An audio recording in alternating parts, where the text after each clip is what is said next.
It's 1974, and Gertie has been a conductress for a year now. She's 19 years old, 5 feet 2.5 inches tall, with a slim figure and short reddish-blonde hair styled in a 1970s bob cut. She's wearing her conductress uniform, a charcoal grey woolen knee-length pencil skirt paired with flag-heeled black leather shoes. Practical for a day spent on her feet collecting fares and chatting with passengers. Beneath her uniform jacket, she wears a white open-collared blouse.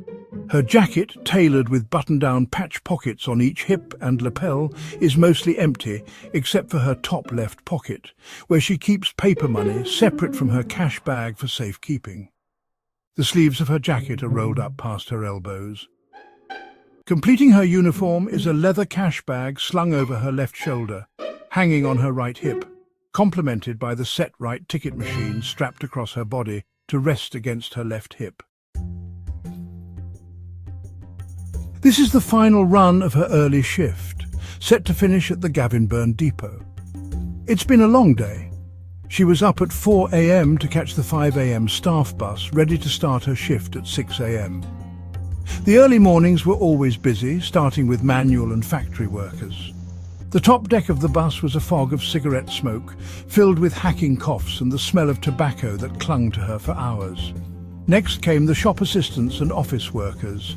They were friendly, and thankfully not as many were smokers. After them, the school children arrived, noisy and full of life, both a joy and an exasperation. Then came the pensioners, who flooded in after 9 a.m. when their concessions started.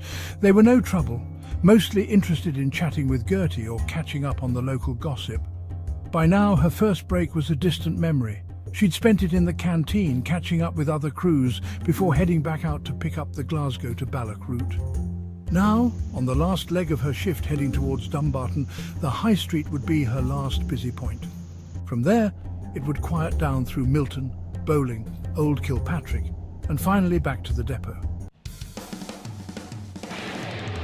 As the bus turned left towards Dalrioch train station, Gertie was tired. The rush had died down, and she hoped for a peaceful end to her day. Running lightly downstairs from the upper deck, her cash bag felt heavier than ever.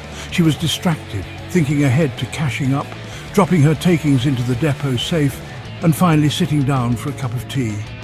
But just as the bus picked up speed after turning left, Gertie reached out to grab the chrome rail to swing onto the platform and missed.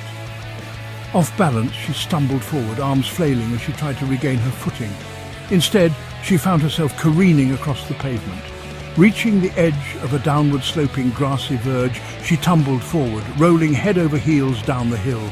She landed unceremoniously, face down on her knees in the grass. Looking back up the hill, Gertie saw a trail of loose change from her cash bag marking her fall. Embarrassed and furious with herself, she slowly picked herself up, relieved to find that only her pride was hurt. Grass stains covered her uniform skirt as she climbed the hill, gathering scattered coins. She dreaded what was coming next, the arrival of the next bus carrying Eddie and Hunter, two friends who'd be relentless with their teasing if they found out what had happened. Standing at the bus stop, Gertie tried to gather her thoughts, rehearsing how she'd avoid their questions. But as the red double-decker bus pulled up, she locked eyes with Eddie, the driver, who stared at her from his cab with a knowing shrug. Determined to avoid his gaze, she climbed onto the rear platform. Hunter, the conductor, was harder to ignore. Concerned, he bombarded her with questions. "What happened? Are you okay? Where's your bus?" Gertie, arms crossed and lips pouting, refused to answer. Sensing her mood, Hunter shifted tactics. Pointing to the grass stains on her skirt, he teased, "Awfully early for a fit young lady to end up with grass stains. What have you been up to with your driver?" "That did it," Gertie exploded. "Nothing. It's nothing to do with that. I fell off the bloody bus, staggered across the pavement and rolled down that hill out there. That's why I'm here." Hunter doubled over with laughter, unable to contain himself. Like a child at Christmas, he sprinted up the aisle to the small window behind Eddie's cab, slid it open and yelled, "Eddie! You'll never guess what happened to Gertie." Moments later, Eddie's laughter joined Hunter's, echoing through the bus. All the way to Gavinburn depot, Hunter kept teasing Gertie. while Eddie laughed from his cab. Gertie sat, arms folded, her face red with embarrassment. But she dreaded the real torment waiting at the depot. Eddie and Hunter burst in like oversized children, spreading the story within seconds. Hunter's voice carried across the garage. She fell off the bus, rolled down the hill. Can you believe it? Even Eddie, normally quieter, found it hilarious. To make matters worse, Gertie's driver hadn't even noticed her absence. He'd driven all the way to Old Kilpatrick before an elderly passenger tried to pay her fare. Only then did he realise Gertie wasn't on the bus. For weeks after, the story followed Gertie everywhere, retold and exaggerated by her colleagues.